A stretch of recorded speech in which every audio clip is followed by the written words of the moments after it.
میں تو کبھی کا وصیت کر چکا ہوں کہ میرے سارے معاملات سنت کے مطابق ہوں اور میرے لیے گیدرنگ کا انتظام نہ کیا جائے.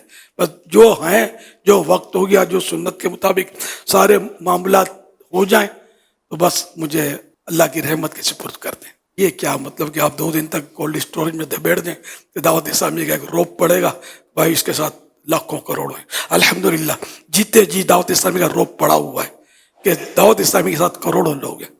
تو ہم الحمدللہ جیتے جی ہم دیکھ ہی رہے ہیں. تو ہم مرنے کا کیا انتظار کرنا تھا کہ صاحب مرنے کے بعد گیدرنگ ہوگی؟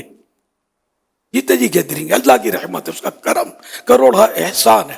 اب مرنے کے بعد اپنے کو تجربہ نہیں کرنا ہے، سنت پر عمل کرنا ہے. یہ وصیت جس کو نہیں پتا تھا تو آج پھر میں نے اس کی تجدید کر دی. یوں سمجھ لو ایک مستحب بھی میرے معاملے میں نہیں چھوڑنا ہے. آپ کو کرنا وہی ہے جو میرے مصطفیٰ کی شریعت ہے. جو دنیا سے رخصت ہو جائے نا تو اس کو جلدی دفن کر دینا، یہ سنت ہے. حدیث پاک میں اس کی ترغیب دی گئی ہے. اب اس کو مطلب دوسرے ملکوں سے لانا، تو دوسرے ملکوں سے جب لاتے ہیں تو اس کا پیٹ چیرتے ہیں، اس میں دل گردے اور وہ جڑی آنتیں سب نکال کر اس میں مسالے بھرتے ہیں اور بڑے بڑے پمپ سے بس وہ ایسے راستے سے اس میں مسالے چڑھاتے ہیں کہ بس آپ سمجھ جائیں. اور اتنی تکلیف جس کی انتہا نہیں.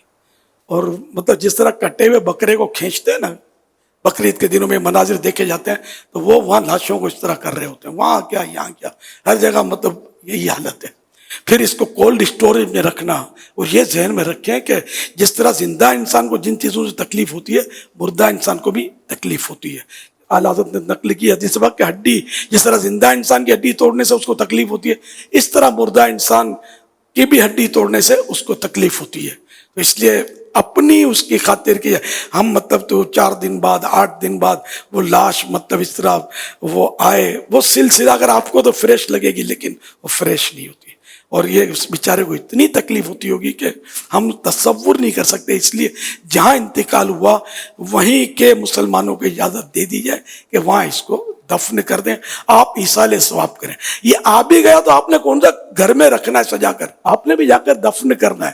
پھر جا کر قبر کے پاس کون سا آپ نے کیمپ گاڑنا ہے، اب یہاں پڑے رہو گے اس کی قبر کے پاس. جب آپ نے بھی تو اپنی نظر سے دور ہی کرنا ہے نا اس کو، تو وہیں بھی نظر سے بھلے دور رہا آپ دفن کر دیں. میرے والد صاحب جدہ شریف میں وفات ہوئی تھی، وہیں دفن ہے. میں نے قبر نہیں دیکھی، ایصال ثواب کرتا ہوں.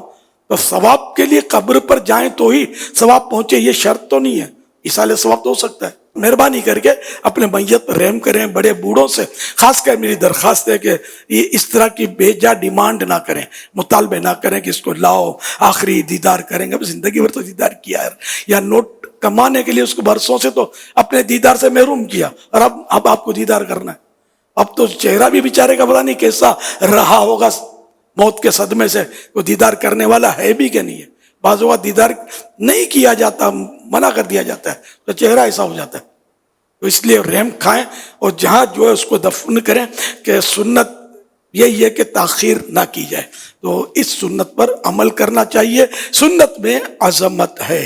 نہ گیدرنگ کے لیے انتظار کریں، نہ رشتہ داروں کے لیے انتظار کریں کہ یہاں انتقال ہوا فلاں ملک سے، وہ اس کا بیٹا آ رہا ہے تو باپ آ رہا ہے تو بھائی آ رہا ہے، وہ کماتا زیادہ ہے، ویلیو ہے اس کی، کچھ بھی ہے. میرے آقا کی سنت سب پر فائق، سب پر حاوی ہے. سنت پر عمل کرنا ہے، اس کو بھی سمجھا دیا جائے. انشاءاللہ اس طرح کریں گے تو آپ کو اجر و ثواب ملے گا. یہاں بھی حضور انتظار، میت کے انتظار میں اب کولڈ اسٹوریج کا استعمال جو ہے نا میت کے لیے جنرلی، ایک جنرل پوائنٹ آف ویو پہ کہ 1 آدھ 1.5 دن میں بچہ آ جائے گا امریکہ سے، یو کے سے، فلاں ملک سے، فلاں ملک سے، تو فلاں رشتہ دار آ جائے گا، تو 1-1.5 دن کے لیے اگر جیسے سرنا ہو تو کولڈ اسٹوریج کا یہاں پر اب استعمال بڑھ چکا ہے. اٹھا کے جیسے وہ آئے گا جنت میں رکھ دے گا. اللہ اس لیے اس کا انتظار کر رہے ہیں. میت کو بیچارے کو تکلیف دے رہے ہیں. میرے محلے میں جب میرا لڑک پن تھا، جوانی تھی، جو سے یاد پڑ رہا ہے، وہ ایک آدمی تھا بڑا خوش مزاج، ہنسمکھ. اس کے بیٹے کو بھیجا دنیا کے کسی بہت بڑے ملک میں کمانے کے لیے. بیچارہ گیا وہ، اور بدقسمتی سے ڈاکوؤں نے اس کو گولی مار دی. جوان بیٹا تو باپ تو ہو گیا پاگل. اور 8 دن یا پتہ نہیں کتنے دن تک انتظار ہوا، وہ میت اس ملک سے آئی، پھر جا کر تدفین ہوئی. 8 دن تک جو ان کے گھروں میں جو سوگوار ماحول ہوتا ہوگا، جو غم رونا دھونا ڈیلی اور رات دن مچا رہتا ہوگا. یہ کتنی حکمت عملی کہ جلدی اس کو دفن کر دیا جاتا ہے. تو دفن کرنے کے بعد بھی آدمی تھوڑا ریلیکس ہو جاتا ہے. لاش اگر پڑی ہے آ رہی ہے یہ ہو رہا ہے وہ ہو رہا ہے, تو یہ مطلب کتنا ٹینشن ہوتا ہوگا. حدیث پاک میں یہ بھی ہے کہ اس کو جلدی دفن کر دیا جائے کہ اگر نیک ہے تو وہ اپنے اجر کو پہنچ جائے. گیدرنگ جمع کرنے کے لیے بھی مطلب رکھا جاتا ہے کہ لوگوں کو اطلاع ملے, پتہ چلے کہ لوگ آئے.